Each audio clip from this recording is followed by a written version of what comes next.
Welcome back if you've been joining us. Welcome if you're new to this particular meditation that we're doing. We are working our way through the Yoga Sutras, and we're in book 2.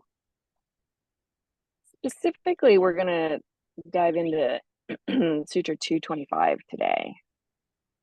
And I want to set a little context before we kind of peel this one apart a little bit.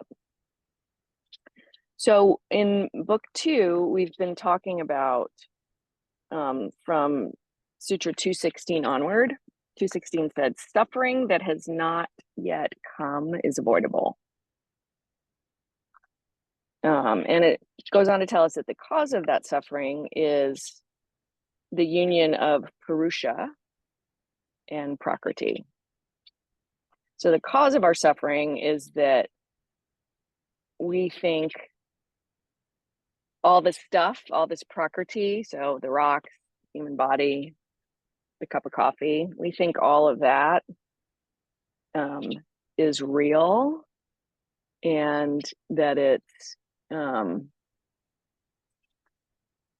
how things really are. And what the sutras are teaching us is that a lot of what we experience is being filtered through our mind. And our mind experience of these things is what causes the suffering. So if it starts to rain here in a moment, and that upsets me and changes my plans, my reaction to that is actually the suffering. So actually, funny thing is, this morning I woke up at 5:30 like I usually do, and we didn't have any coffee in the room because we drank it all yesterday. So I went down to the lobby to get some coffee, and it wasn't out yet. So I talked to the guy, and he was like, "Oh yeah, when they open at 7, you can get your coffee." So at 7, I walked up there to get my coffee, and at 7:05, it wasn't there. And then at 7:10, it wasn't there. And then I was like, oh, like, I gotta go teach this meditation. Like, how much longer do I wait for the coffee? Meanwhile, I'm watching my mind react to the fact that there's no coffee. And I'm kind of laughing at myself because I'm having this whole experience of like, I want my coffee. And then there was this other guy in the same boat who I saw at 5:30 when I left my room. And he was kind of circling the same way I was. And I was like, oh, we're both in it. We're both having this moment of like, we want our coffee. And then I walked into the dining room and I started following the guy out that was like pushing the coffee cart out. And the other tall guy was standing there. He was waiting. And he butted right in front of me and got the first cup of coffee.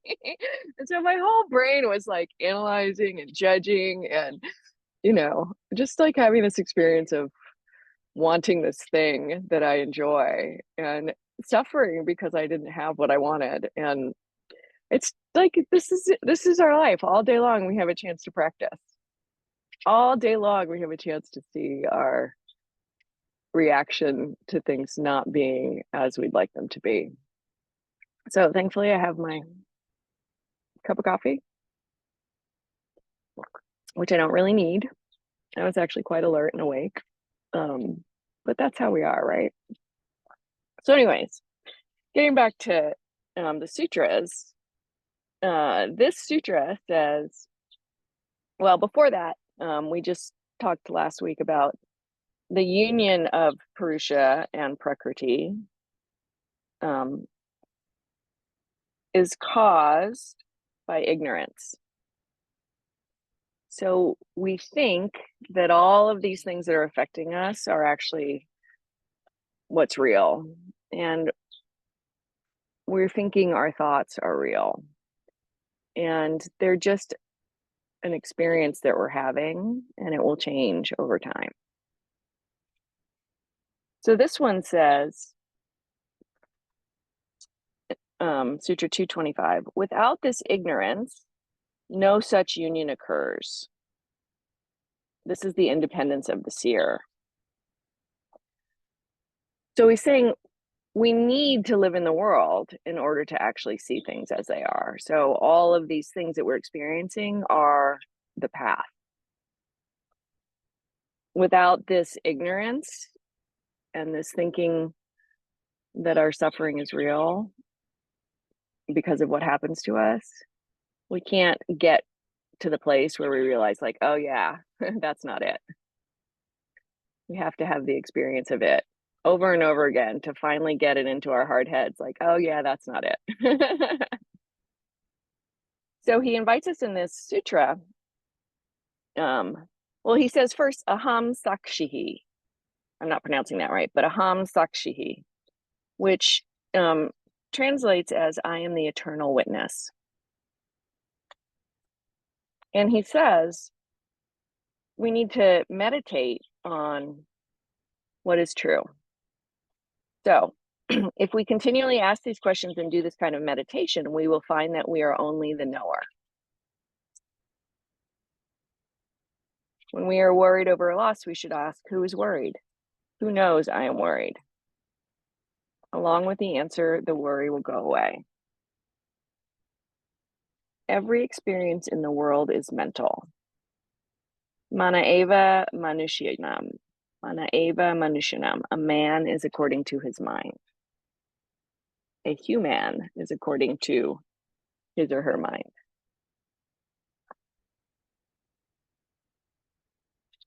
The cause of bandha and moksha, which is bondage and liberation, is our mind. So we're going to do a little meditation and see our mind and free ourselves from its untruth. All right. See, look, the sky behind me is already changed. A little bit of light coming through. All right. Take a seat or a posture that's stable and upright.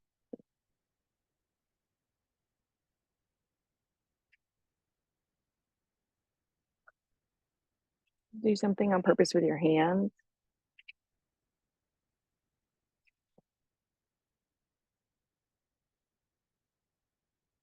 And if closing your eyes helps you come into your practice, feel free to close your eyes or allow them to stay open, your choice.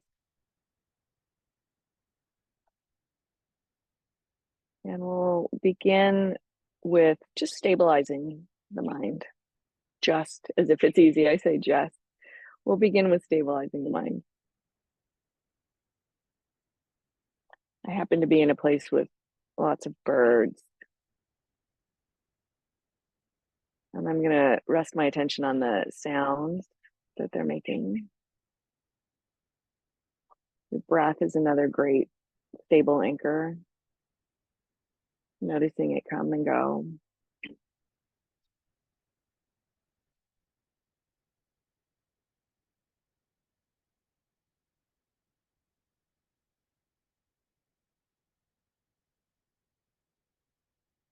And the aim of going from distraction to attention. And when the leaf blower starts to go here where I am, you might hear it in the background. Consider it as the sound of everything.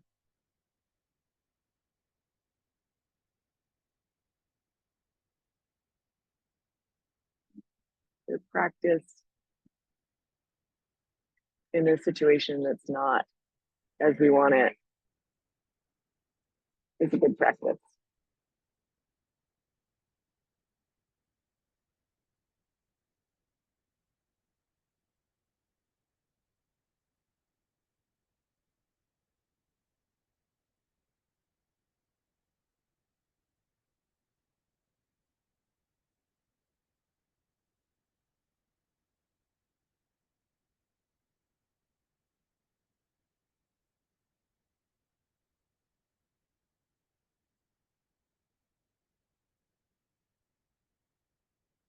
You start to notice that your thoughts wander, maybe due to the things happening in your space. Who is reacting? Who is that?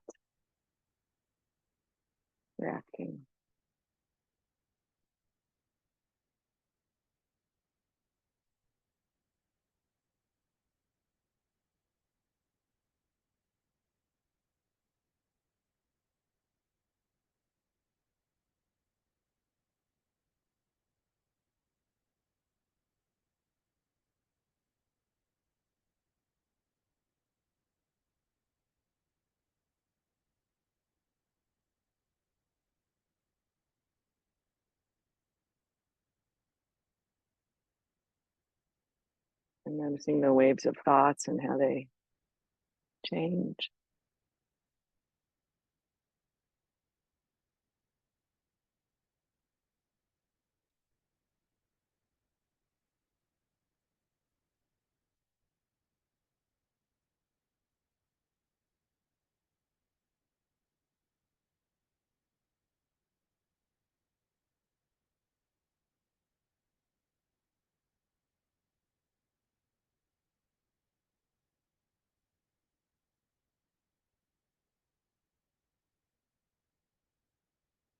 When we first start to practice meditation,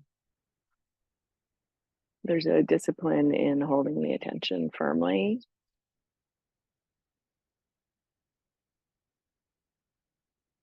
and returning to the breath or the anchor pretty quickly, coming back to your anchor.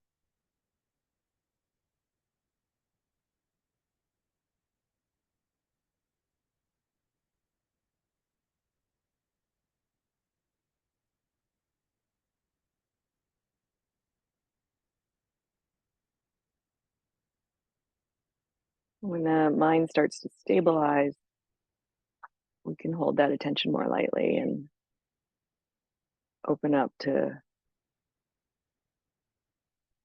see what's here, see the part of us that's seeing what's here.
What part of this being I call me is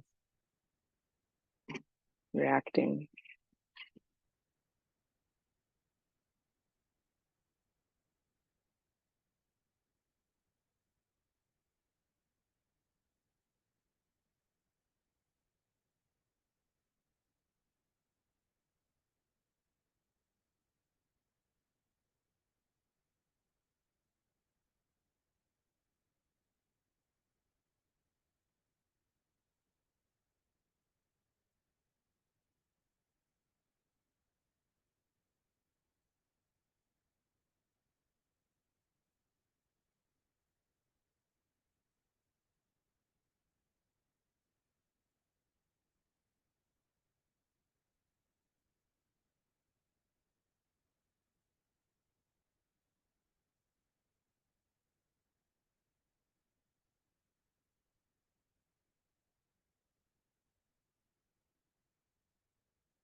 I can think I am impatient,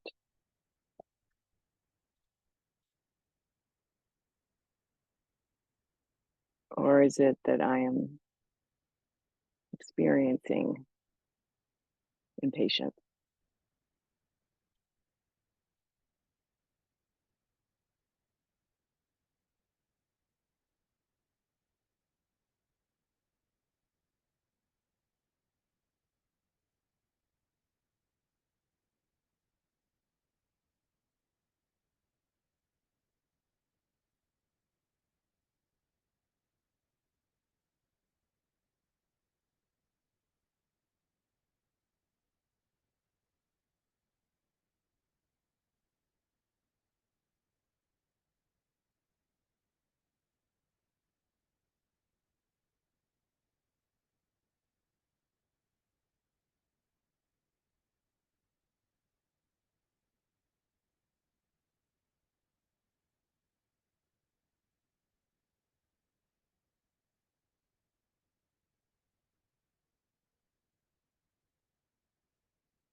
Notice the mind creating any story.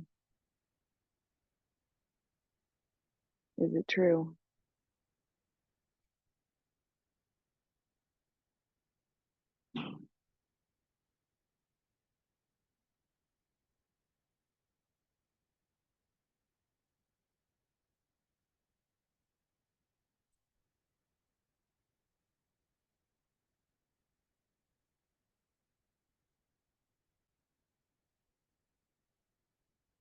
Try on I don't know when that certainty of the stories starts to creep in.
Your mind wanders too far off.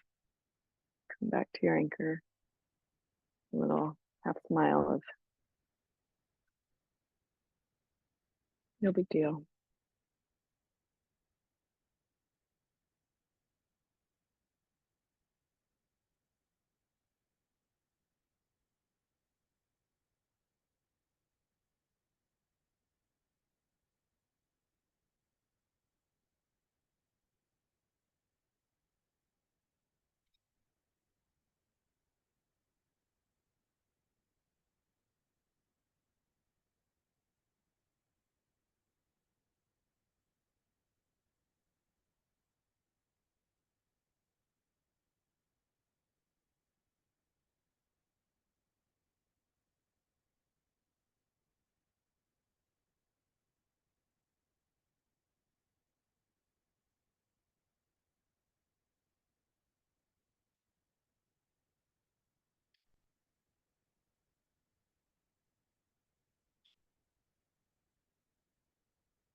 your mind has wandered away, bring it back for these last few moments to anchor back into stability and presence.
Bigger, deeper, fuller breath.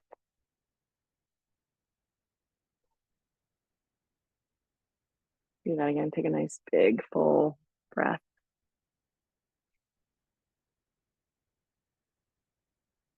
And when you're ready, you're invited to open your eyes.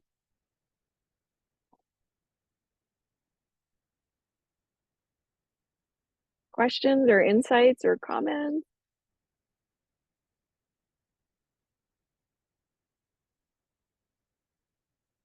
Well, I hope you guys have a wonderful day. If you think it's going to be wonderful, it will be.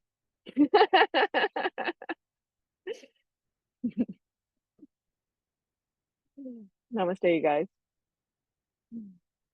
Namaste. Thank you. Bye. Good to see you, Jessica.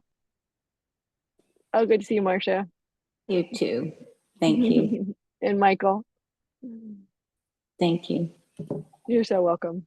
Kate, do you, so much of this is Byron Katie. I just got onto Byron Katie and it's making everything fit together. Yeah. I haven't really worked with her. So many people recommend her to me and she's never come into my sphere in a way that I've made the time to do it. So maybe it's time. It's interesting because when we were leaving for Aruba, there's a little library there and you can take any book and leave books. And there was something that was Byron Katie and it just spoke to me. So yeah, is it real and is it true? And I'm afraid to say it, but things are like kind of popping in my head, like coming together. So it's interesting. Yeah. Yay. Well, maybe this is the message. It's like, okay, it's time to start looking into Byron Katie. Yeah, really. There's a couple of books that are really good. I don't know their names offhand, but I will send it to you. All right. Well, thank you. You have a good day. I don't know where you are because I came in late, but it looks I'm in Young Harris up in the mountains. I came up for Rose's retirement party. Oh, how nice. Wonderful. Yeah. All He just retired. So we're up here just saying congratulations. Good for him. All right. Give him our regards. You take care. Thanks, Kate. Bye-bye. All right. Bye-bye.